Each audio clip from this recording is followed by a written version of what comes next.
ഞങ്ങളിവിടെ ഇരുന്നോട്ടെ ഇത്തിരി നേരം. ഇരുന്നോ. വാ.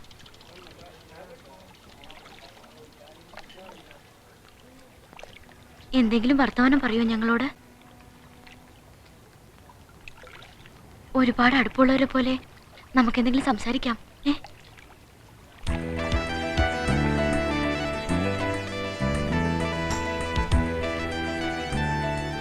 എന്തെങ്കിലും പറ. Hello. Hello. Hello. Hello. Hello. Hello. Hello. Hello. എന്റെ പേര് മിനി. ഇതെന്റെ friend Shyama. Hello. Hello. Hello. Hello. ഞങ്ങൾ രണ്ടുപേരും സെന്റ് പോൾസിൽ ഫൈനൽ ബികോമിന് പഠിക്കുക. ഹലോ. ഹലോ.